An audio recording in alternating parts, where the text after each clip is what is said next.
ஓம் ஸ்ரீ கிருஷ்ணாய பரமாத்மனே நமः. ஸ்ரீமத் பகவத்கீதை 10வது அத்தியாயம் விபூதி யோகம்.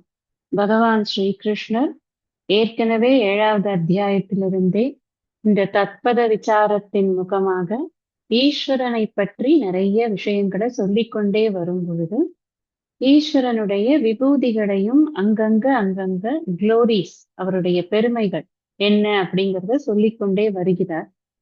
இருந்தாலும் இந்த அத்தியாயத்துல நல்ல விஸ்தாரமாக அர்ஜுனன் கேட்டுக்கொண்டபடி, நான் எப்படியெல்லாம் உங்களை தியானிக்கிறது, எங்களுடைய விபூதிகளை நான் எந்தெந்த விஷயங்களில் தியானித்தால் எனக்கு நன்மை சேர்க்கும் அப்படிங்கிறதுக்கு ஒரு பதிலாக பல்வேறு வகையான விபூதிகளை பகவான் கொஞ்சம் கொஞ்சமா ஆரம்பிச்சு, அகம் ஆத்மா அப்படின்னு உனக்குள்ளதான்ப்பா முதல்ல இருக்கேன், அதை நீ கண்டுபிடிச்சுக்கோ. ஞானத்தினால் நான் உன்னிடத்திலேயே இருக்கிறேன் என்பதை முதலில் நீ அறிந்து கொள்ள வேண்டும். ஒருவேளை அதை அறிந்து கொள்ள முடியாவிட்டால் பகிர்முகமாக வெளிப்புறமாக இந்த மனமானது போகிறது அப்படின்னு சொன்னா, அங்க எல்லா இடங்கள்லயும் நான் ஒரு விஷயத்திலயும் இது இந்த மாதிரி இருக்கேன் அப்படின்னு வரிசையா சொல்லிக்கொண்டே வருகிறார்.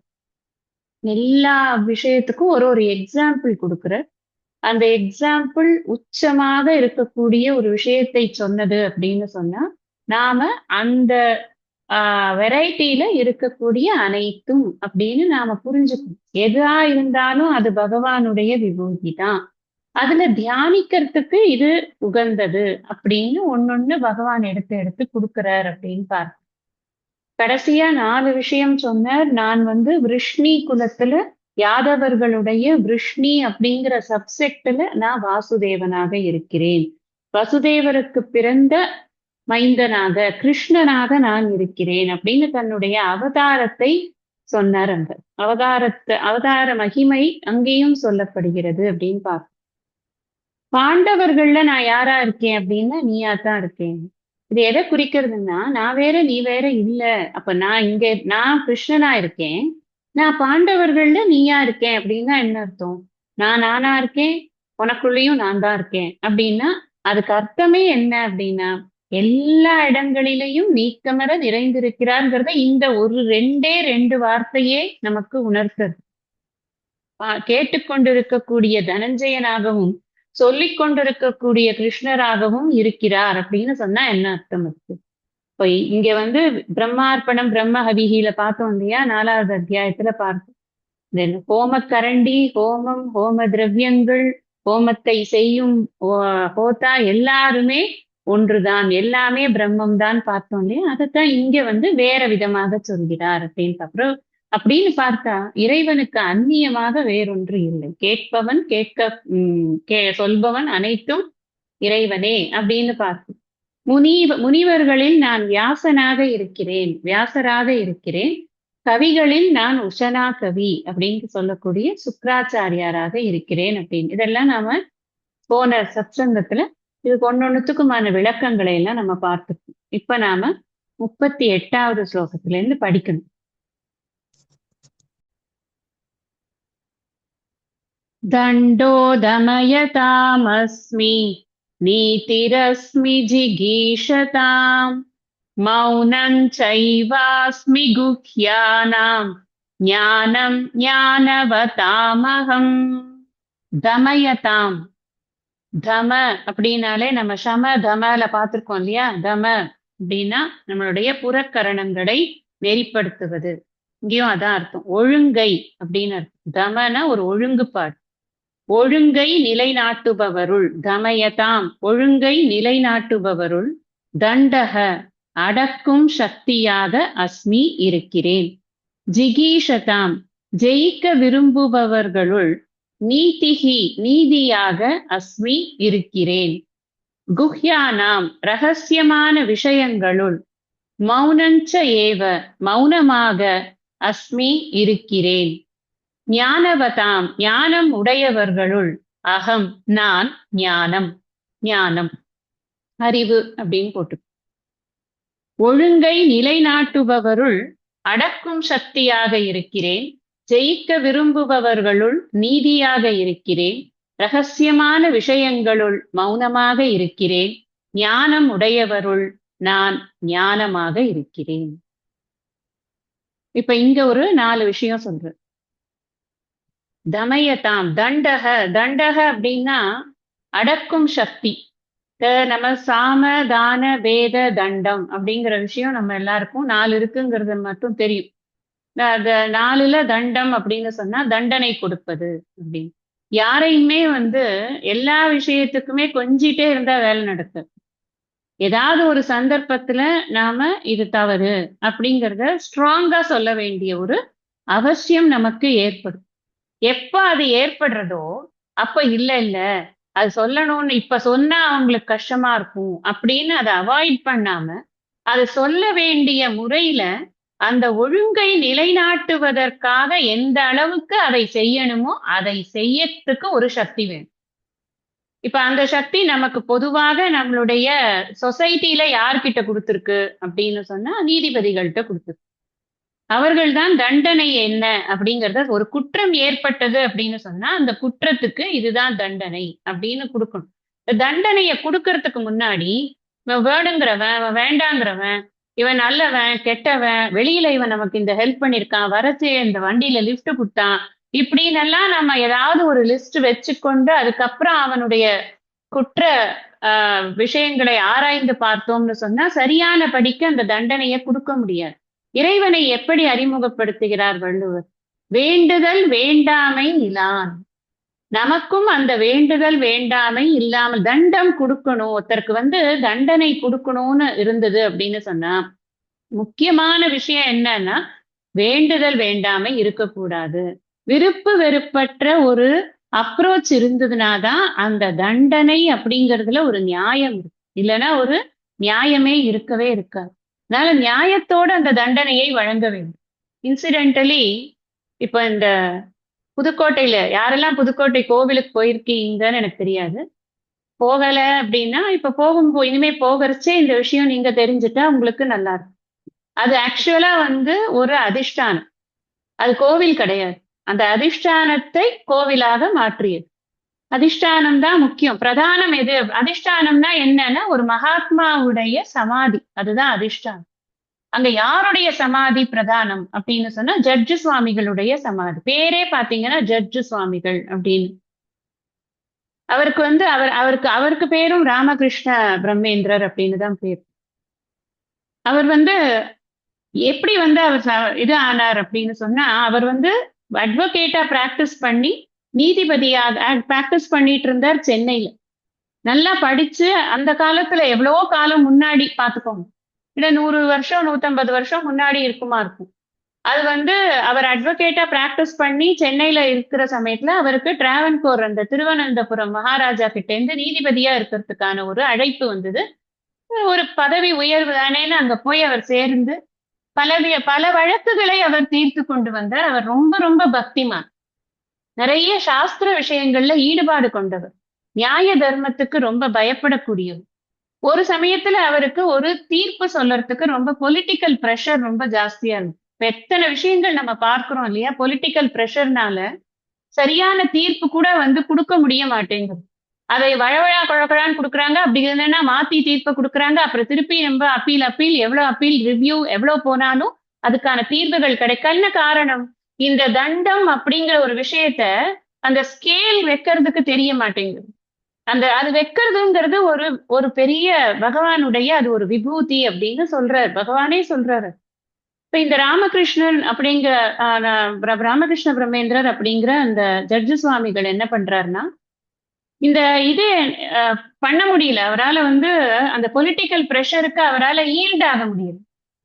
அதனால அவர் என்ன பண்றார், அந்த ஜட்ஜு வேலையை விட்டுடுறார். விட்டதோட மட்டும் இல்லாம இந்த உலக வாழ்க்கையிலேயே அவர் வந்து ஒரு விரக்தர் ஆயிடுறார். அப்புறம் அவர் குருவை தேடி அவர் சன்னியாசம் வாங்கிக்கலாம் அப்படின்னு கிருஷ்ணா நதி தீரத்துக்கிட்ட ஒரு குருவை பார்த்து அவர் வந்து சன்னியாசம் வாங்கி கொண்டார். அவதூத சன்னியாசம் வாங்கிக்கொண்டார். அவதூத சன்னியாசம் அப்படின்னு சொன்னா இது வஸ்திரம் இல்லாம இருக்கக்கூடிய ஒரு சன்னியாச முறையர். அப்படி ஒரு அவதூத சன்னியாசியாக இருந்து அவர் பல இடங்கள்ல இது பண்ணார். ஆனா அவர் நிறைய படிச்சார் எல்லா உபனிஷதங்கள் எல்லாம் படித்து நன்றாக அதுல எல்லாத்தையும் தன்னை ஞான நிஷ்டை நன்றாக பெற்று அவர் நார்த்தாமலை கிட்ட வரும்பொழுது இப்படியே ஊர் ஊரா போகும்போது நார்த்தாமலை கிட்ட வந்து அவர் வந்து தபஸ் பண்ணி கொண்டிருக்கிறார். ஞான நிஷ்டையில இருக்காரு. பார்த்தாலே தெரியும் ஒருத்தர் வந்து ஆஹ் புத்தியோட இருக்காரா இல்ல புத்தி இல்லாம தபஸ் பண்றாராங்கிறது சிலதெல்லாம் பார்த்தாலே தெரியும். அந்த ரேடியன்ஸ் நமக்கு தெரியும். அந்த ஆறால இருந்தே தெரியும். அந்த ஊர் ஜனங்களுக்கெல்லாம் அவர் ஏதோ ஒரு நல்ல ஒரு சாமியாரா இருக்காரு அப்படின்னு சொல்லி அவருக்கு வந்து வேணுங்கிற சிசுரூஷை பண்ணி கொண்டிருக்கிறார்கள். அவருக்கு அந்திம காலம் ஏற்படுகிறது. அந்த அந்திம காலம் தெரியறது. அப்போ அந்த புதுக்கோட்டை ராஜா என்ன பண்றாருன்னா அவரை அங்கிருந்து இங்க கூட்டிக் கொண்டு வர சொல்லி அங்க வந்து ஒரு இடத்துல அவரை இருக்க வைக்கிறார். அங்க அவருடைய சமாதியானது ஏற்படுகிறது. அந்த இடத்துலதான் சாந்தானந்த சுவாமிகள் அந்த இடத்தை கண்டுபிடிச்சு அவருடைய குருவான ஸ்வயம் பிரகாஷ அவதூத சுவாமிகள் அவர் வந்து ஜட்ஜு சுவாமிகளுடைய சிஷ்யர். அவர் சொல்லி இந்த இடத்த அவர் கண்டுபிடிச்சு அங்க அதிஷ்டானம் ஏற்படுத்தி அதுக்கப்புறம் அங்க வந்து புவனேஸ்வரி ஏகாட்சர மந்திரத்தை வந்து கோடியோ கோடி அவ்வளவு கணக்குல அவர் வந்து ஜபம் பண்ணி லிখিতமாகவும் இதாகவும் வாச்சகமாகவும் எவ்வளவோ ஜபங்கள் பண்ணி நிறைய தபஸ் பண்ணி அங்க அந்த அம்பாளை எல்லாம் ஸ்தாபனம் பண்ணியிருக்காரு அப்படிங்கிறது இந்த வரலாறு கோவிலுடைய இங்க என்ன விஷயம் சொல்றதுக்கு கோவில் வரலாறு சொல்றது அப்படிங்கிறத தாண்டி இங்க விஷயம் என்ன சொல்றதுக்கு இருக்கு அப்படின்னா அந்த ஜட்ஜு சுவாமிகள் தண்டனை கொடுக்கறதுக்கு அவருக்கு ஃப்ரீடம் இல்லை. இந்த ஃப்ரீடத்தோட அட் த சேம் டைம் புத்தியோட ஒரு தண்டனையை கொடுக்கறது அப்படிங்கிறதுக்கு என்ன வேணும்னா பகவத் அனுகிரகம் வேண்டிருக்கு. ஏன்னா அது இறைவனுடைய விபூதி அப்படின்னு சொல்றோம். கமயதாம் ஒரு ஒழுங்குப்பாட நிலைநிறுத்தணும் அப்படின்னு சொன்னா ஒன்னும் இல்ல, ஒரு டிராபிக் கண்ட்ரோல் பண்றாருல அவர் அழகா டிராபிக் கண்ட்ரோல் பண்ணார் அப்படின்னா அங்க ஈஸ்வர விபூதி அங்க வெளிப்படுகிறதுன்னு அர்த்தம். இல்லைன்னா அவரால் அவ்வளவு வண்டிகளை வந்து கண்ட்ரோல் பண்ண முடியாது. சில பேர் பண்றாங்க. இதை நீங்க யோசிச்சு பாத்தீங்கன்னா தெரியும். சில பேர் எனக்கு என்ன வந்ததுன்னு ஒரு ஓரமா நின்று கொண்டிருப்பார்கள். சில பேர் நல்லா ஆக்டிவா அதுல பார்ட்டிசிபேட் பண்ணி வண்டி ஒண்ணு கூட லேக் ஆகாம போங்கன்னு போய்கிட்டே இருக்க வைப்பாங்க. அப்ப இதெல்லாம் வந்து அந்த ஆக்டிவ்னஸ் அந்த செயல்பாடுகள் அதெல்லாம் எதை குறிக்கிறதுன்னா அந்த ஈஸ்வர விபூதியினுடைய வெளிப்பாட்டை அது குறிக்கிறது அப்படின்னு அதை பார்க்கும். எந்த இடங்கள்லயுமே ஒரு தப்பு நடந்தது அப்படின்னா அந்த தப்புக்கு சரியான படிக்கு ஒரு தீர்வு சொல்றது. அது தண்டனை கொடுத்துதான் அந்த தீர்வு சொல்லணுமா இருந்ததுன்னா அப்படி இல்லைன்னா ஏதாவது முறையிலனாலும் அந்த முறையில அது யார் பண்றா அப்படின்னா அது விபூதி ஈஸ்வரனுடைய விபூதி தான் அதை செய்கிறது அப்படின்னு. இந்த தண்டம் அப்படின்னு சொல்லும்போது அடக்குதல் அப்படின்னு அர்த்தமா இருக்கு. இன்னொரு அர்த்தம் வந்து அதுக்கு அடக்குதல் அப்படின்னு ஒரு அர்த்தமா இருக்கு. அதாவது அடக்குதல் அப்படிங்கிறது தண்டனை கொடுத்து அந்த ஆர்ப்பரிக்கக்கூடிய விஷயங்களை எல்லாம் அடக்குதல் அப்படின்னும் இதை நாம வந்து அர்த்தம் கொள்ளலாம். அந்த அடக்குதல் அப்படிங்கிறது யார் பண்ணணும்? எனக்குள்ளேயே நானே நிறைய பண்ணிக்கணும். அதனாலே வந்து திருவள்ளுவர் சொல்றார், காக்க பொருளா அடக்கத்தை ஆக்கம் அதனின் ஊங்கில்லை உயிர்க்கு. இப்ப எனக்கு நிறைய விஷயம் வந்து பண்ணணும்னு தோன்றது. சும்மா ஒரு டான்ஸ் போடணும்னு தோன்றது. அது இடம் இல்லாம இடத்துக்கான ஒரு ஒரு ஒரு என்ன சொல்றது ஒரு காலதேச வர்த்தமானங்கள்லாம் பார்க்காம நான் பாட்டுக்கு ரோட்ல நின்றுட்டு டான்ஸ் ஆடினேன் அப்படின்னு வச்சுக்கோங்களேன். அது வந்து எந்த அளவுக்கு ஒரு பேட் இதை கிரியேட் பண்ணும், அந்த அட்மாஸ்பியரை எப்படி ஆக்கும் யோசிச்சு பாருங்க. அப்ப எனக்கு என்ன தேவையா இருக்கு அந்த இடத்துல? என்னுடைய செய்கைகளை என் இஷ்டப்படி செய்யாமல் தர்மப்படி செய்வதற்கு நான் ஒரு அடக்கத்தை கடைபிடிக்க வேண்டும். இது வந்து உடம்புக்கான அடக்கம். அதே போலதான் வாய்க்கான அடக்கம். திருவள்ளுவர் நிறைய பேசுறது அடக்கம் உடைமையில எது? வாய்க்கான அடக்கத்தை தான். இந்த அடக்கம் அப்படிங்கிறது அதுவும் ஒரு வகையில தண்டம் தான். நம்முடைய சென்சஸ நாம தண்டம் பண்ணிக்கணும். இந்த சென்சஸ் இருக்கே அது கண்டபடி நமக்கு ஏமாத்தி வெளியில போகிறதுக்கு வைக்கும். அது இஷ்டத்துக்கு நம்மள வந்து இழுத்துக்கொண்டு இந்த மனதோடு இழுத்துக்கொண்டு ஹரந்தி பிரசபம் மனக மறந்துடக்கூடாது. அது இழுத்து கொண்டு போகிறது அப்படின்னு ஒரு திருட இழுத்து கொண்டு போற மாதிரி இழுத்து கொண்டு போகிறது. அப்படி இழுத்து கொண்டு போகக்கூடிய அந்த சென்ஸ் ஆர்கன்ஸ் உடைய அந்த இச்சிங் இருக்குல்ல அதை நான் அடக்கணும். இது எனக்குள்ளேயே செய்ய வேண்டிய அடக்குதல் அப்படின்னு 2 வகையா சொன்னேன் நான் உங்களுக்கு. இப்போ பொதுவாக சமுதாயத்தில் செய்யக்கூடிய தண்டங்கள், அந்த நீதி தண்டங்கள், அது மாத்திரம் இல்லாமல் வெளியில் காட்டக்கூடிய அடக்கங்கள், உள்ளுக்குள்ளே பழக வேண்டிய அடக்கங்கள். இந்த அடக்கம் எல்லாமே இறைவனுடைய விபூதி. சில பேரை பார்த்தானா பார்த்தாலே எழுந்து கும்பிடணும் போல தோணும். அந்த அந்த அடக்கம் அப்படி வெளிப்படும். நல்ல அறிவு இருக்கும். கச்சா முச்சான்னு பேசிட்டு கத்திட்டுலாம் இருக்க மாட்டாங்க. அவங்க வந்து உட்காரும் போதே நமக்கு வந்து ஒரு மரியாதை ஏற்படும். அதுதான் அந்த அடக்கத்தினுடைய வெளிப்பாடு. அந்த அடக்கங்கிறது எங்கேருந்து வந்தது அப்படின்னா இறைவனுடைய விபூதி அப்படி வெளிப்படுகிறது. ஆர்ப்பாட்டம் இல்லாமல் இருக்கக்கூடிய ஒரு தன்மை. அது ரொம்ப முக்கியம். யாரா இருந்தாலுமே காய்ச்சை முச்சைன்னு கத்திண்டு ஆர்ப்பாட்டம் பண்ணாம எவ்வளவு தெரிஞ்சாலுமே அதை ஒரு அடக்கத்தோடு அணுகுவது அப்படிங்கிறது ஒரு அழகு. அந்த அழகுதான் இறைவனுடைய குளோரி அப்படிங்கிற அப்படி ஒரு அர்த்தம் பண்ணலாம். இன்டிசிப்ளின்டா இருக்கிறத டிசிப்ளின் பண்றது. அடுத்தது அர்த்தம் சொல்றேன். ரொம்ப இன்டிசிப்ளின்டா இருக்கக்கூடிய ஒரு இடத்துல அந்த டிசிப்ளினை கொண்டு வரதுக்காக சில விஷயங்கள் பண்ண வேண்டியதா இருக்கு. இப்ப கூட்டத்தை ரெகுலேட் பண்ணணும். ஒரு ஒரு கோவில் இருக்கு, அங்க ஏதோ ஒரு வேலை நடக்கிறது, ஒரு கும்பாபிஷேகம் நடக்கிறது, ஒரு ஹோமம் நடக்கிறது. எல்லாருமே பக்தர்கள் தான். யாருமே திருடன் இல்ல, இது இல்ல, கொலகாரம் இல்ல, கொள்ளக்காரன் இல்ல, எல்லாம் இது இல்ல. ஆனா எல்லாரும் பக்தர்கள் தான். சுவாமி பார்க்க தான் வரோம். ஆனா என்னன்னா ஒரு ஒழுங்குபாடு இல்லை. ஒரு இன்டிசிப்ளின்டு கிரௌட் இருக்கு. அந்த இன்டிசிப்ளின்டு கிரௌட யாராவது ஒருத்தர் டிசிப்ளின் பண்ணி அந்த இடத்துல ஒரு அமைதியை நிலைநாட்டினாங்கன்னு வச்சுக்கோங்களேன், அது இறைவனுடைய விபூதியின் வெளிப்பாடு. சுவாமிஜிக்கு எந்த கூட்டமா இருந்தாலும் அத டிசிப்ளின்டா இல்லைன்னா அவருக்கு பிடிக்கவே பிடிக்காது. எஸ்பெஷலி அங்க வந்து வருஷம் பூரா சண்டியாகம் நடந்தது. புதுக்கோட்டையில வருஷம் பூரா தினம் சண்டியாகம். அந்த சண்டியோட முடிவுல ஒரு பெரிய ஹோமம் வச்சார். ஒரு 20-30 பேரை எங்களை எல்லாம் போட்டிருந்தாரு. வெறும் டிசிப்ளினிங் கிரௌடுக்கு மட்டும்தான். ஆனா அவங்க கிட்ட அவர் பார்த்துட்டே இருப்பாரு. எந்த இடத்துல உட்கார்ந்து இருந்தாலும் எந்த வாலண்டியராவது அந்த வரக்கூடிய பக்தர்கள் கிட்ட கடிஞ்சு விடுறாங்களா இல்ல அன்பா சொல்லி டிசிப்ளின் பண்றாங்களா? உண்மைக்கே சொல்றேன். பாப்பாரு நீங்க எப்படி பண்றாங்க அப்படின்னு. சரியா பண்ணலன்னா கூப்பிட்டு சொல்லுவார். இந்த மாதிரி பண்ணக்கூடாது, அதை ப்ராப்பரா பண்ணணும் அப்படின்னு. ஏன்னா அதுதான் அந்த அந்த குளோரி எங்க வெளிப்படுறதுன்னு சொல்றேனே, இந்த டிசிப்ளினிங் பண்ணணுங்கிறதே ஒரு தாட் தான். அந்த தாட்டே எங்கேருந்து வருது அப்படின்னா இறைவனுடைய விபூதி தான். நாம என்ன பண்ணணும்னா செல்ஃப் டிசிப்ளின்டா ஃபர்ஸ்ட் ஆஃப் ஆல் இருக்கணும். எங்க போனாலும் எங்க ஓடி போயிட போறது என்ன? பிரசாதம் அதை வாங்கி இப்ப வாங்கலைன்னா 2 செகண்ட் கழிச்சு வாங்க போறோம். இந்த இந்த தரிசனம் இப்ப பார்க்கலன்னா இன்னும் 2 செகண்ட் கழிச்சு பார்க்க போறோம்.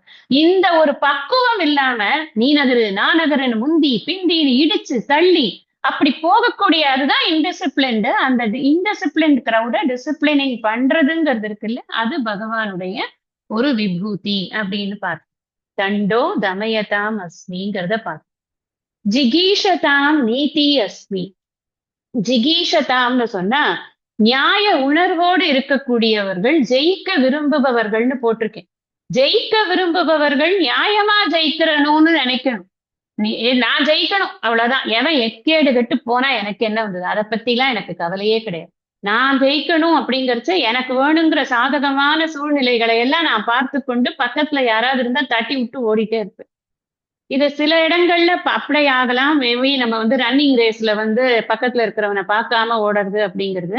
ஆனா அதுலயும் ஒரு நியாயம் இருக்கு. அடுத்தவனை இடறிடாம நம்ம போகணுமா இல்லையா? எங்கேயுமே நியாயத்தோட தான் அந்த வெற்றியானது இருக்கு. நடுவு நிலைமையில பார்க்கிறோம். நம்ம முத்தாய்ப்பா சொன்னார், வாணிகம் செய்வார்க்கு வாணிகம் பேணி பிறவும் தமப்போல் செய்யும். ஃபுல் சம்மரி ஆஃப் த அதிகாரம் அங்கேயே வந்துடுறது. முதல்ல ஆரம்பிக்கிறச்சே சொன்னார், தகுதி என ஒன்று உண்டேன், தகுதியார் பார்ப்பட்டு ஒழுகப்பிரி. எனக்கு வேண்டியவன் வேண்டாதவன்னு பார்த்து ஒரு காரியம் செய்து அப்படி வெற்றி பெறுவது, அதெல்லாம் வெற்றியிலேயே சேர்த்தியே கிடையாது. பகவான் சொல்ற, அதுல நான் என்னவா இருக்கேன் தெரியுமா? வெற்றி பெறணும்னு நினைக்கிறேன் இல்லையா நீ? நான் ஜெயக அஸ்மின்னு ஒரு இடத்துல சொல்றேன். 36வதுல பார்த்தோம்னு நினைக்கிறேன். 36வதுல ஜெயமாக நான் வெற்றியாக நான் இருக்கிறேன்னு சொல்ற. இப்ப இங்க என்ன சொல்றாரு அப்படின்னா, அந்த வெற்றிக்குள்ள இருக்க வேண்டிய முக்கியமான ஒரு சப்ஸ்டன்ஸ் என்ன தெரியுமா? நீதி. நீதியோட வெற்றி இருக்கணும். அநீதியில வெற்றி காண்றது இல்ல. சகுனி வெற்றி பெற்றான் அப்படின்னா அதை யாராவது மதிச்சு பேசுறோமா நம்ம? அது வந்து ஆஹா சகுனி மாதிரி யாருமே கிடையாதுப்பா, அவனை மாதிரி காயே உருட்ட முடியாது, ஆஹா சகுனி இஸ் சோ ஸ்வீட் அப்படின்னு யார் பேசுறா? யாருமே பேச மாட்டா. அந்த அநீதியாக செய்யக்கூடிய விஷயங்களை யாருமே ஸ்லாகிச்சு பேசுறது கிடையாது. அதனால என்ன சொல்றாரு பகவான், எங்க நீதியோட வெற்றி இருக்கிறதோ அங்க எங்க வெற்றி இருக்கிறதோ அந்த வெற்றியில் நீதியோடு பெறப்பட்ட வெற்றியில் நீதி நான் தான் அப்படின்னு சொல்றேன். சோ என்ன டேக்அவே அதுல இருந்து, எந்த வெற்றியா இருந்தாலும் அதை நடுவு நிலைமையோடு இருக்கணும், நியாயமானதாக இருக்கணும், நீதியோடதாக இருக்கும். நீதி இல்லாம ஒரு வெற்றி, நமக்கு நியாயம் இல்லாத ஒரு வெற்றி கிடைத்தாலும் அந்த வெற்றியை வேண்டான்னு தூக்கி போடுறதுதான் உத்தமமான விஷயம். ஏன்னா அங்க பகவானுடைய விபூதியே இல்ல. பகவானுடைய விபூதி எங்க வெளிப்படுகிறது, அப்படி எங்க நம்ம ஏன் அப்ப பகவானுடைய விபூதி எல்லா இடத்துலயும் தானே இருக்கு அப்படின்னு சொன்னா, அதை தியானிக்கக்கூடிய விபூதியாக எடுத்துக்கொள்ள முடியாது. இங்க என்ன கேக்குறான் அவன், தியானிக்கக்கூடிய விபூதியாக நீ தியானிக்கக்கூடியது எப்படின்னு கேக்குறானே. அப்போ நான் இந்த வெற்றியை தியானிக்கணும், இப்படிப்பட்ட ஒரு வெற்றி எனக்கு வேணும்னு நான் நினைச்சேன்னா, அதை நான் என்மயம் ஆக்கிக்கணும்னு நினைச்சேன்னா அந்த விஷயத்த, அதுல இருக்கக்கூடிய நீதி அதுக்கு துணை போகும். அநீதியான ஒரு விஷயத்தை எடுத்து நான் இப்படி ஆகணும், நான் இப்படி ஆகணும்னு நினைக்கிறது அப்படிங்கிறது யாருக்கு கெடுதல்னா நினைக்கிறவனுக்கே தான் கெடுதல். அதனாலதான் பகவான் எல்லாத்துலயும் உத்தமமான விஷயங்கள்ல நான் இருக்கேன்ப்பா, நீ உத்தமமான விஷயத்துக்கே ஆசைப்படு. அதமத்திலையும் பகவான் இல்லாத இடமே இல்ல அப்படின்னு இருந்தாலுமே கூட, உங்களுக்கு நான் ஒரு ஸ்டெப் அஹெட் போய் சொல்றேன். பகவான் இல்லாத இடமே இல்ல அப்படி, ஏன்னா இங்கேதான் சொன்ன தியூதம் பண்றவன் கிட்ட கூட அந்த தியூதமாக நான் இருக்கிறேன் அப்படின்னு சொல்றாரு. அந்த வஞ்சனை செய்பவனிடம் கூட நான் தியூதமாக சூதாட்டமாக இருக்கிறேன்னு சொல்றேன். அப்ப அப்படின்னா என்ன அர்த்தம்னா, எல்லா இடத்துலயும் இருக்கிறா, நான் எதை நான் தியானம் பண்ணினா நான் மேல வரணும். நான் இப்ப எப்போ கீழே இருந்துட்டே அப்படியே இன்னும் கீழே கீழே கீழே கீழே ஸ்டெப் போயிட்டே இருக்கலாமா? இல்ல நான் கொஞ்சம் ஏறணுமாமே, என்னுடைய மனசு தூய்மை ஆகணுமா வேண்டாமா? அப்ப நான் என்ன பண்ணணும்னா, எங்க பகவானுடைய முழுமையான அந்த அந்த விபூதி வெளிப்படுகிறதோ, அந்த அருள் வெளிப்படுகிறதோ அதை நான் தியானம் பண்ணணும் அப்படின்னு நாம புரிஞ்சுப்போம். அப்ப நீதியாக நான் இருக்கிறேன். ஒரு தர்மமான ஒரு விஷயத்திற்கு வெற்றி கிடைச்சது அப்படின்னு சொன்னா பகவானுடைய பிளெஸ்ஸிங்ஸ் அங்க நிறைய இருக்கு அப்படின்னு. அது நமக்கு நிறைய வகையில நமக்கு சூச்சகமாக தெரியும். நம்ம இப்ப ஒரு விஷயம் பண்ண ஆரம்பிக்கும் போது நமக்கே தெரிஞ்சிரும். நம்ம பண்ணிட்டே இருக்கும்போது, சில சமயம் வீடுகள்ல ஏதாவது ஒரு பூஜை நடக்கும்போது வாசல்ல ஒரு பசுமாடு வருது அப்படின்னா, இப்ப எங்கேயோ பகவானுடைய ஒரு கிரேஸ் இருக்கு. சோ நமக்கு ஒரு நல்ல சூச்சனை வருது அப்படின்னு நமக்கு தெரியும். அந்த மாதிரி பகவானுடைய கிரேஸ நம்மளால கண்டுபிடிக்க முடியும் நிச்சயமாக. ஆனா நீ இதுக்காக மெனக்கெட வேண்டாம்ப்பா. நான் சொல்ற இடங்கள்ல நீ பார்த்தாலே போதுமானது அப்படின்னு சொல்றாரு. எல்லா இடங்கள்லயும் இருக்கிறது பகவானுடைய கிரேஸ் தான். வேற ஒண்ணும் கிடையாது. கிரேஸ்க்குள்ளதான் நம்மளே இருக்கும் அப்படிங்கிறத நாம புரிஞ்சுக்கணும். அடுத்தது ரகசியம். குஹ்யானாம் மௌனஞ்ச ஏவ. நீங்க யோசிச்சு பாருங்களேன். மௌனமா இருக்கிறது மாதிரி ஒரு பரம உத்தமமான விஷயம் இது எதுவுமே கிடையாது. ரகசியங்களில் நான் மௌனமாக இருக்கிறேன். ரகசியம்னா என்ன? ரகசியம்னா பாதுகாக்கப்பட வேண்டியது இல்லையா? யார்கிட்டையும் சொல்லக்கூடிய சொல்ல வேண்டிய விஷயம் கிடையாது அப்படின்றது ஒரு ஜென்ரலா இருக்கக்கூடிய ஒரு மீனிங். ரகசியம்னா யார்கிட்டையும் சொல்லக்கூடாது, இதை பாதுகாக்கணும் அப்படின்னு. ஆனா ரகசியம்ங்கிறதுக்கு நாம இன்னொரு இது கூட பார்த்திருக்கோம், விளக்கம் கூட பார்த்திருக்கோம். ரகசியம்ங்கிறது என்ன அப்படின்னு சொன்னா ரொம்ப உயர்ந்தது ரகசியம் அப்படின்னு பார்த்தோம்.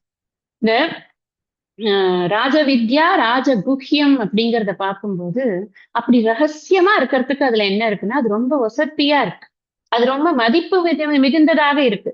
அதனால அதை பாதுகாக்கப்பட வேண்டியது விஷயம்தான், பாதுகாக்கப்பட வேண்டியது அப்படிங்கிறது இல்லை. பாதுகாக்கப்பட வேண்டியது எல்லாமே உயர்ந்ததாகத்தான் இருக்கு. ஒரு கோஹினூர் டைமண்ட் இருக்கு அப்படின்னா அதை எங்க வைப்பாங்க? ரோட்லயா போட்டு நடு ரோட்ல வைப்பாங்களா? அதுக்குன்னு ஒரு பெட்டி கிட்டி பண்ணி அதை பத்திரமா கொண்டு போய் வைக்க மாட்டாங்களா? அப்ப அது பாதுகாக்கப்படுகிறதா இல்லையா? அது அது இருக்கிற இடத்த எல்லாருக்கும் வெளிச்சம் போட்டு காமிச்சு டெய்லி அதை ரிலே பண்ணுவாங்களா? பண்ண மாட்டாங்க.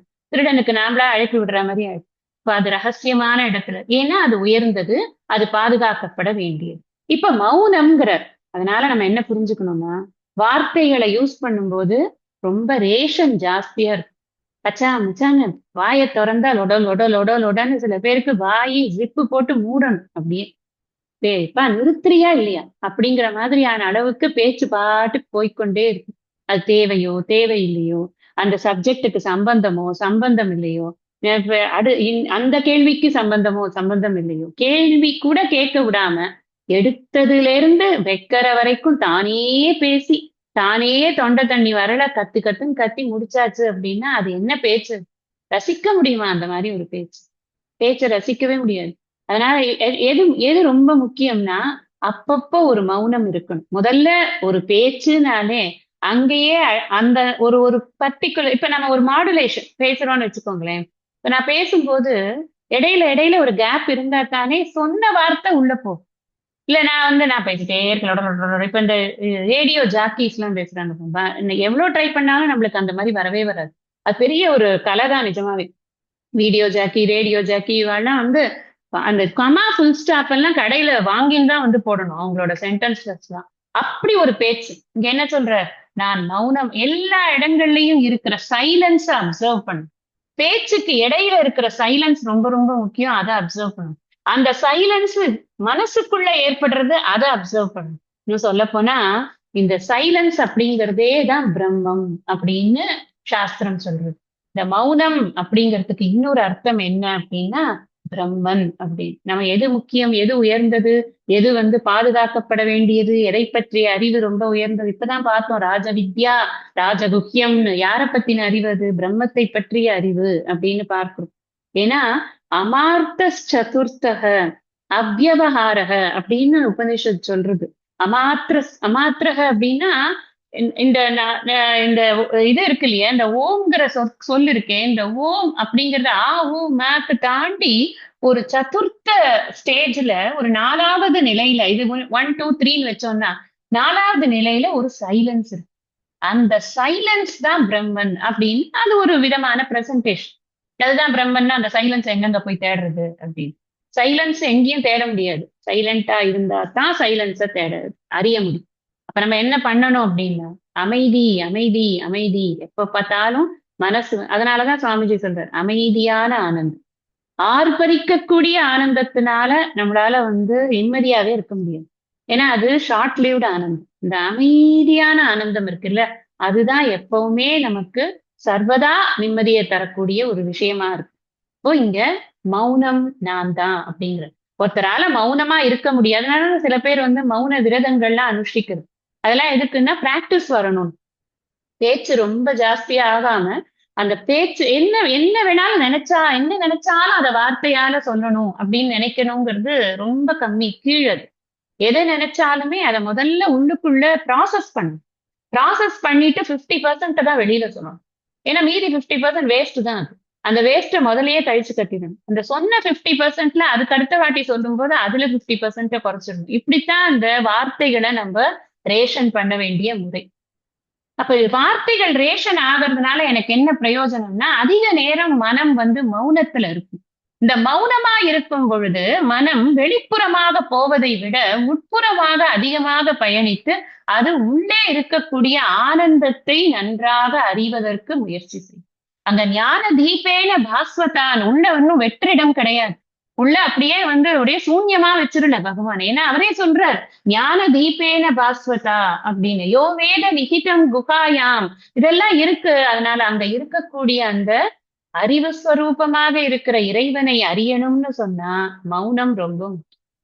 அப்ப நான் எப்ப என்னால மௌனமா இருக்க முடியறதோ, அவசியமான நேரங்கள்ல மௌனம் ரொம்ப ரொம்ப கை கொடுக்கும். பெரும்பாலும் நீங்க வீடுகள்லயே யோசிச்சு பாருங்க. ஒரு பெரிய பிரச்சனை நடக்கிறது அப்படிங்கிற போது, நம்ம வாய மூடிட்டு இருந்துட்டோம் அப்படின்னா, அதுல வரக்கூடிய பிரச்சனையில பாதி சால்வ் ஆயிடும். அதுக்கப்புறம் நம்ம கருத்து, கிருத்தெல்லாம் அப்புறமா சொல்லிக்கலாம். நம்ம அந்த முதல்லயே நாமளே வந்து ஃபர்ஸ்ட் ஸ்டெப்பே அத எடுத்துட்டோம் அப்படின்னு மௌனம் சர்வார்த்த சாதகம் அப்படின்னு ஒரு சொலவடை உண்டு. அதனால இந்த மௌனம்ங்கிறது ரொம்ப பழகிக்க வேண்டிய ஒரு விஷயம். எவ்வளவு தூரம் மனம் மௌனமாக இருக்கிறதோ, வாய் பேசாம இருக்கோ, அவ்வளவு தூரம் நம்முடைய தாட்ஸ் எல்லாம் வந்து கான்சென்ட்ரேட் ஆகும். அந்த கான்சென்ட்ரேட் ஆகுறதுனால ஞானத்துக்கு பலம் சேர்ப்பதற்கு அது ரொம்ப உபயோகமா இருக்கும். இதெல்லாம் நம்ம சைடுக்கு. பகவான வந்து அந்த மௌனமா இருக்கக்கூடிய ஒரு திறமை எனக்கு வருதுன்னா, அது பகவானுடைய விபூதியின் வெளிப்பாடு. அதான் ரொம்ப முக்கியம். அப்ப எனக்கு மௌனமா இருக்கிறதுக்கான பிராக்டிஸ் பண்ண வேண்டியது அவசியம். மௌனத்தை தியானம் செய்வது அவசியம். அடுத்தது கடைசியா என்ன சொல்லிட்டார்? ஞானம் ஞானவதாம் ஞானவதாம் அகம் ஞானம். ஞானத்தை உள்ளவர்களிடத்தில் நான் ஞானமாக இருக்கிறேன். ஞானத்தை உள்ளவர்கள் அப்படின்னு சொன்னா யாரு? நன்றாக அறிவை பெற்றவர்கள், அவர்கள்தான் ஞானவதாம். இங்க 2 ஞானம் பார்க்கணும். ஒண்ணு உலகியல் ஞானம், நம்ம எல்லா விதமான ஞானமும் தான் தேவைப்படுறது. இன்னொன்னு ஆத்ம ஞானம். இந்த 2 ஞானமும் ரொம்ப ரொம்ப அவசியம் ஒருத்தன் உலகத்துல வாழறது. அந்த அறிவு என்பது நானாகத்தான் இருக்கிறேன் அப்படிங்கிற இன்னொரு ஆங்கிள் இந்த ஆத்ம ஞானம் அப்படிங்கிறது என்னது அப்படின்னு கேட்டா, இறைவனை பற்றிய அறிவு, என்னை பற்றிய அறிவு, இறைவனும் நானும் ஒன்று என்ற அறிவு, சைத்தன்யத்தை பற்றிய அறிவு, அந்த சச்சிதானந்த ஸ்வரூபத்தை பற்றிய அறிவு. அந்த அறிவு பெற்றவர்களுள் நான் அந்த அறிவாகவே இருக்கிறேன். இப்ப பகவான் அறிவு ஸ்வரூபமாக இருக்கிறேன் அப்படின்னு சொல்றார். இப்ப நான் உலகியல் அறிவையும் சேர்த்துக்கிறேன். ஏன்னா உலகியல் அறிவு இல்லாம நம்ம உட்கார்ந்து ஒரு காரியமும் பண்ண போறது இல்லை. அதையும் நம்ம பெறுகிறோம். இந்த ஆத்ம ஞானத்தையும் பெறுகிறோம். ஏன்னா அத்தியாத்ம வித்யானாம்னு சொல்லிட்டார் முதல்லயே. வித்தைகள்லயே சிறந்தது எது அப்படின்னா அத்தியாத்ம வித்தை அப்படின்னு சொல்லிட்டார். இங்க ஞானம்னு சொல்லும் பொழுது அந்த ஞானமாக இருக்கிறேன். அப்ப இந்த அத்தியாத்ம வித்யானாம்ங்கிறதையும் ஞானவதாமகம்ங்கிறதையும் சேர்த்தோம்னு சொன்னா அந்த முக்கியமான ஞானத்தை இந்த பிறவியை இல்லாமல் இனி பிறவி இல்லாமல் செய்யக்கூடிய ஒரு ஞானத்தை அடைந்திருக்கிறான் என்றால் அந்த ஞானம் என்பது எதுன்னா அது பகவான் தான். அப்போ அவருடைய குளோரி எங்க இருக்கு அப்படின்னா, நன்றாக ஞானம் எனக்கு புரியுறதா, குரு சொல்லும் போது எனக்கு இது புரியுறதா, ஆஹா என்னமா எனக்கு இது புரியுறதுச்சா, நீ கிளாஸ் வண்டர்ஃபுல். இந்த வண்டர்ஃபுல்ங்கிறது எப்படி வருது? It is not the glory of the teacher, it is the glory of Bhagavan. ஏன்னா எனக்கு புரியறது இல்லையா, எனக்கு அந்த புரிதலை கொடுத்து அந்த ஞானத்தை என்மயமாக்கிக் கொள்வதற்கு எனக்கு அந்த சக்தி யார் கொடுக்குறாங்க? பகவானுடைய விபூதி அப்படின்னு பார்க்க. இப்ப எல்லா க்ளோரியும் யாரோடது? எனக்கு நீ ரொம்ப நல்லா நம்ம சொல்லிட்டோம் அப்படின்னு நம்ம பீத்திக்க வேண்டிய அவசியமும் கிடையாது. ரொம்ப நல்லா படிச்சுட்டோம் அப்படின்னு பீத்திக்க வேண்டிய அவசியமும் கிடையாது. ரெண்டுமே கிடையாது. அதனாலதான் நீங்க பார்த்தீர்கள் அப்படின்னு சொன்னா, கொஞ்சம் விஷயம் தெரிஞ்சவர்களுக்கு நமஸ்காரங்கள் பண்ணும் பொழுது ஃபர்ஸ்ட் வார்த்தையே என்ன இருக்கும்னா, பரமாச்சாரியால் இதை பத்தி ஒரு ஆர்டிக்கிளே எழுதியிருக்கு. அது அந்த அந்த நமஸ்காரம்ங்கிறது நாராயண நாராயண அப்படி. அந்த நமஸ்காரம் போய் சேர வேண்டிய இடம் எது அப்படின்னா, உள்ளுக்குள்ள ஞான தீபேன பாஸ்வதான்னு பகவான் சொன்னது மாதிரி அங்க இருந்து கொண்டு அந்த அறிவு ஸ்வரூபமாக இருந்து விஷயங்களை சொல்ல முடியறது அப்படின்னு சொன்னா அதனுடைய குளோரி தான் அது. அதனால அதுக்கு உரிமை யாருக்கு அப்படின்னா, அந்த நமஸ்காரத்தை ஏற்றுக்கொள்ளக்கூடிய உரிமை யாருக்குன்னா அந்த பகவானுக்குத்தான். நமஸ்காரம் பண்றதும் பகவான் தான், நமஸ்காரத்தை ஏத்துக்கிறதும் பகவான் தான். இதுதான் நம்மளுடைய ஆட்டிடியூட். இந்த ஆட்டிடியூட் இருந்தா புத்தாலி. எனக்காக்கும் வந்தது பார் நமஸ்காரம், எனக்காக்கும் வந்தது பார் ஷால்வன்னா முடிஞ்சு வச்சு கதை, அவ்வளவு. என்ன வருது அங்க? அகங்காரம் அப்படியே திங் திங் திங் திங்னு வெளியில வருது. எல்லா விதமான அனர்த்தங்களையும் அது பண்ணிடும். அகங்காரத்தினுடைய அனர்த்தங்களை சொல்றதுக்கு ஒரு ஜென்மாவே பத்தாது. அப்படிதான் இருக்கு அகங்காரத்தினுடைய அனர்த்தங்கள்.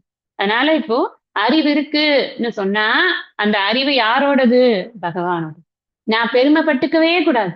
எந்த அறிவுக்காவது நான் பெருமைப்பட்டுக்கிறேன் அப்படின்னா என்ன போல ஒரு முட்டாள் இந்த உலகத்திலேயே கிடையாது அப்படிங்கிறது தான் அர்த்தம்.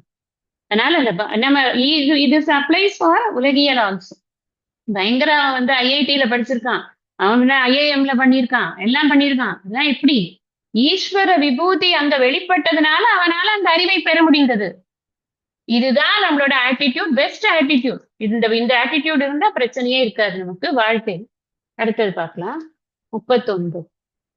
யச்சாபி சர்வபூதானாம் பீஜம் ததஹம் அர்ஜுன ந ததஸ்தி வினா யத்ஸ்யான் மயா பூதம் சராச்சரம்.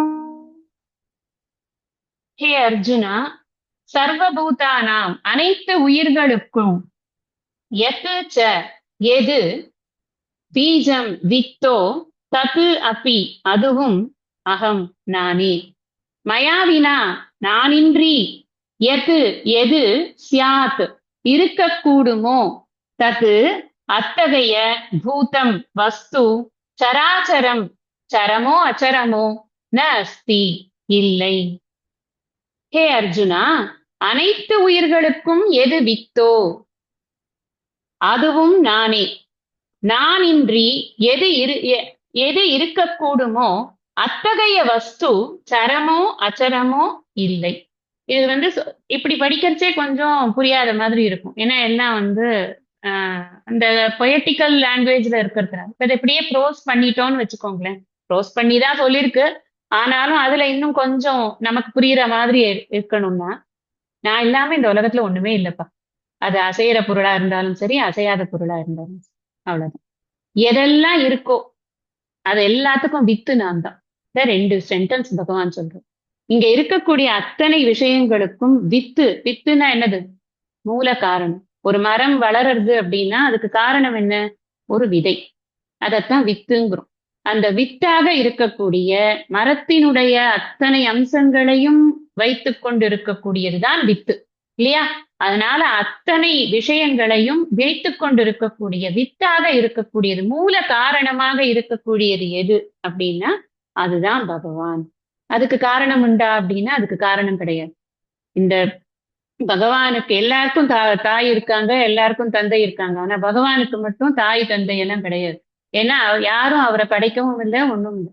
அதனால தானே தோன்றியது, ஸ்வயம் பிரகாசமாக இருக்கிறது அப்படிங்கிறதுனால அது தன்னில் தானே தோன்றியதாக இருக்கிறது அப்படின்னு பார்க்கிறோம். அதுக்கு ஒரு வித்து கிடையாது.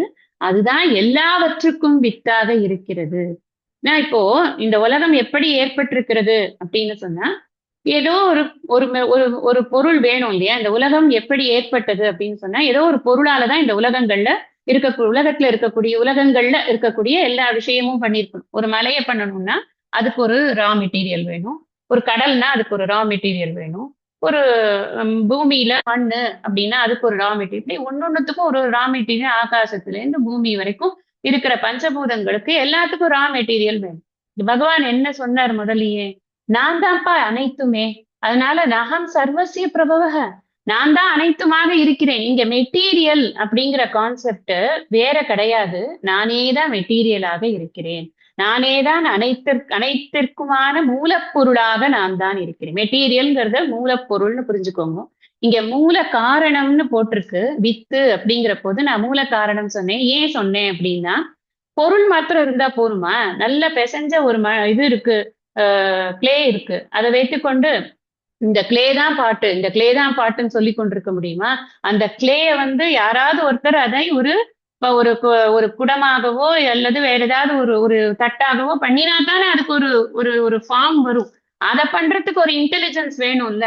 மூல காரணம்னு சொன்னது ஏன்னா மெட்டீரியலும் அவர்தான், இன்டெலிஜென்ஸும் அவர்தான். இதைதான் நம்ம முதலேந்தே பார்த்து கொண்டே வருகிறோம். அவர்தான் வாலறிவனாக இருக்கிறார். அவர்தான் ஆதி பகவன் முதற்றே உலகு என்று சொன்ன முதலாக இருக்கிறார். முதற்காரணமாக இருக்கிறார். அவர் வேறெங்கும் இல்லை, உன்னுள்ளேயே நிறைந்திருக்கிறார் அப்படிங்கிற விஷயத்த நாம திருக்குறள் படிக்கிறதுல இருந்து கூட நம்ம படித்துக் கொண்டேதான் இருக்கிறோம். ஞாபகம் வச்சுக்கணும். இதெல்லாம் மறந்துடக்கூடாது. இதெல்லாம் ரொம்ப பேசிக். இதை மறந்துட்டோம்னா அப்புறம் நம்ம கொஞ்சம் கொஞ்சமா படிக்க படிக்க பேசிக் எல்லாம் மறந்து போச்சு மேடம், நீங்க திருப்பி வாங்கலேன் ஒரு 2வது அத்தியாயத்துல மறுபடியும் ஒரு ரவுண்டு வாங்க அப்படின்னு. we will not have time. அதனால பேசிக்ஸ் எப்பவுமே விட்டுறக்கூடாது, மறந்துடக்கூடாது. ஏன்னா எப்போ இறைவன் எடுத்துட்டாலும் இறைவன் விவர்த்த உபாதான காரணம் புரிஞ்சுக்கணும். நாம் பிரம்மன் விவர்த்த உபாதான காரணம் அப்படிங்கிறத மனசுல நல்லா வாங்கிக்கணும். முன்னாடியே சொன்னார் அகம் சர்வஸ், இதுலயே தான் சொல்லியிருக்கார் அகம் சர்வசிய பிரபவக அப்படிங்கிற விஷயத்த சொன்னார். இன்னொரு 7வது அத்தியாயத்துல சொன்னார் மையேவ சகலம் ஜாதம் மயி சர்வம் பிரதிஷ்டிதம். இங்க இப்ப இதுல சாரி அது வந்து உபனிஷத்துல இருக்கு. மையேவ சகலம் ஜாதம் மயி சர்வம் பிரதிஷ்டிதம் மயி சர்வம் லயம் யாதி. எல்லாமே வந்து என்னிடமிருந்துதான் தொடங்கியது, என்னிடம்தான் நிலை பெற்றிருக்கிறது, என்னிடம்தான் ஒடுங்குகிறது. இது 7வது அத்தியாயத்துல சொன்னது மத்த பரதரம் நாண்யத்து கிஞ்சிதஸ்தி தனஞ்சய. என்னை தவிர வேற எதுவும் இல்லை. இங்கேயும் என்ன சொல்றார்? நான் இன்றி வேற எதுவுமே இல்லை. அகம் பீஜம் சர்வசிய பீஜம் பீஜம் மாம் சர்வனி. அதுவும் வந்து 7வது அத்தியாயத்துல சொன்னார். இந்த 7வது அத்தியாயத்துல இருக்கக்கூடிய 6வது ஸ்லோகம், 7வது ஸ்லோகம், 10வது ஸ்லோகம் இதெல்லாம் எடுத்தா இந்த ஸ்லோகத்துக்கும் அதுக்கும் வித்தியாசம் கிடையாது. திருப்பி ஒரு எக்ஸ்பிளனேஷனே தேவை கிடையாது. ஏன்னா அங்கேயும் என்ன பீஜம் மாம் சர்வபூதானாம், நான் எல்லாவற்றுக்குமான பீஜமாக இருக்கிறேன். இங்கேயும் அதே தான் சொல்றேன், நான் தான் மூல காரணமாக இருக்கிறேன். சரம் அச்சரம் ரெண்டுத்துக்குமே நான் தான் மூல காரணமாக இருக்கிறேன் அப்படிங்கிறத இங்க அதாவது அசையும் பொருள், அசையா பொருள். சரி ஒன்னொன்னுத்துக்கு ஒரு ஒரு விதமான மெட்டீரியல் போல இருக்கு அப்படி நம்ம நினைக்க கூடாது. இங்க எதுவுமே இன்னொரு கிரியேட்டரே கிடையாது. நல்லா புரிஞ்சுக்கோங்க. ஒரு கிரியேட்டர் தான். அந்த ஒரு கிரியேட்டர் தான் மெட்டீரியல். அந்த ஒரு கிரியேட்டர் தான் இன்டெலிஜென்ஸ். அந்த ஒரு கிரியேட்டர் தான் அனைத்துமாக இருக்கிறார். தான் அழியாமல் அனைத்துமாக இருக்கிறார். அதான் அங்க ரொம்ப முக்கியமான விஷயம். வேறு வேறாக இல்லாமல் அனைத்திலும் நிறைந்து இருக்கிறார் அப்படிங்கிறத புரிஞ்சுக்கணும். नान्तोऽस्ति मम दिव्यानां विभूतीनां परन्तप एष तूद्धेच्छतः प्रोक्तो विभूतेर्विस्तरो मया பரந்தப எதிரிகளை வாட்டுபவனே மம என்னுடைய திவ்யானாம் திவ்யமான விபூதினாம் விபூதிகளுக்கு அந்தக எல்லையே ந அஸ்தி இல்லை து ஆயினும் விபூதேகே விபூதிகளின் ஏஷ இந்த விஸ்தரக விரிவானது மயா என்னால் உத்தேசத்தக உத்தேசமாக புரோக்தக கூறப்பட்டது. முன்னாடி சொன்ன எங்க 19 நினைக்கிறேன்.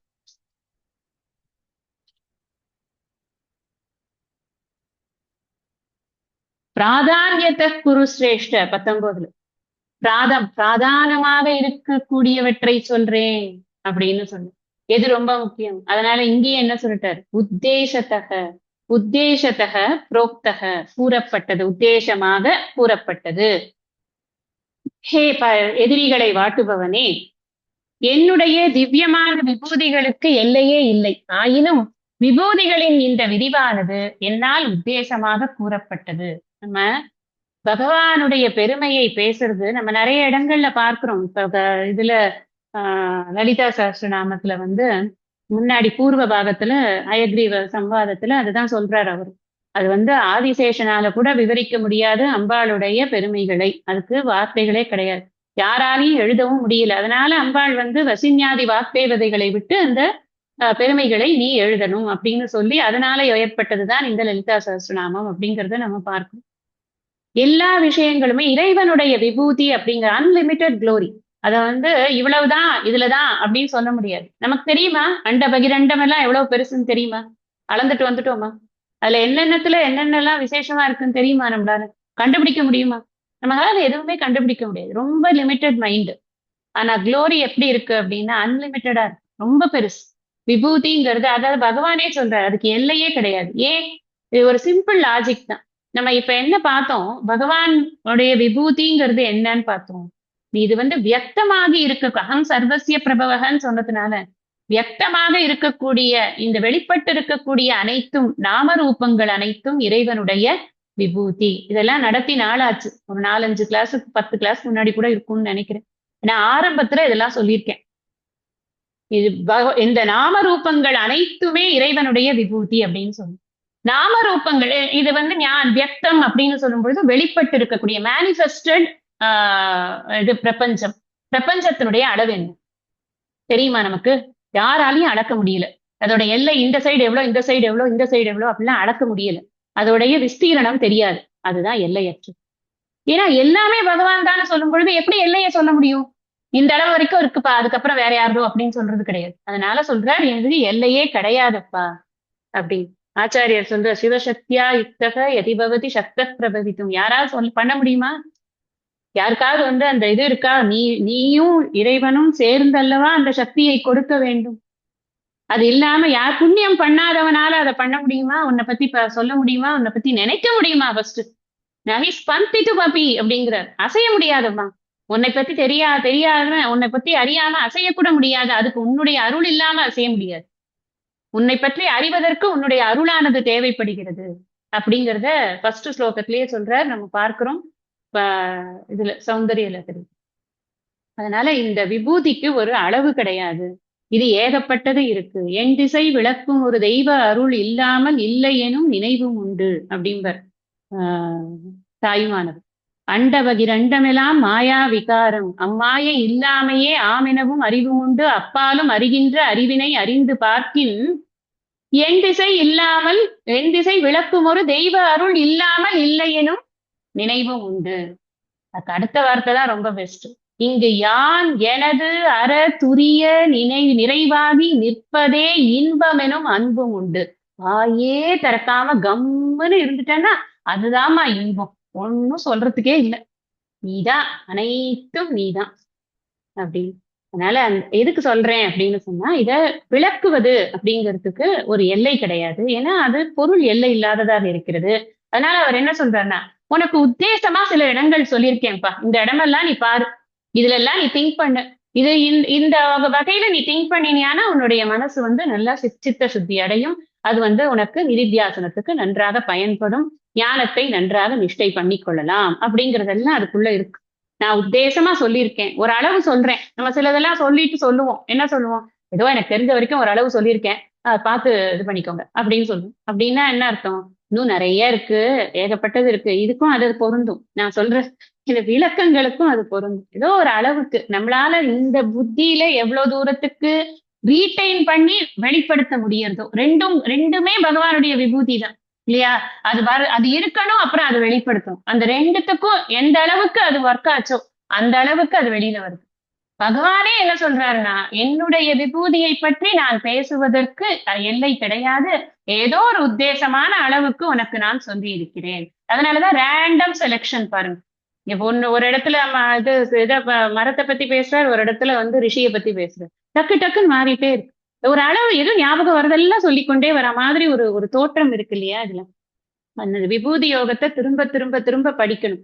41, 42 ஸ்லோகத்தினுடைய பொருளை அடுத்த வகுப்புல நம்ம படிக்கலாம். அதோட சேர்த்து நான் இந்த சாப்டர் 10க்கான சம்மரியையும் அடுத்த செஷன்ல சொல்லிடுறேன். அடுத்த சத்சங்கத்துல சொல்றேன். இன்னைக்கு இந்த அளவுல இந்த வகுப்பை நான் நிறைவு செய்கிறேன். ஐயனே எனதுள்ளே நின்று அனந்த ஜென்மங்களாண்ட மெய்யனே உபதேசிக்க வெளிவந்த குருவே போற்றி. உய்யவே முக்தி நல்கும் உதவிக்கோர் உதவினாயேன் செய்யுமாறொன்றும் காணேன் திருவடி போற்றி போற்றி. நிறைவு பிரார்த்தனை.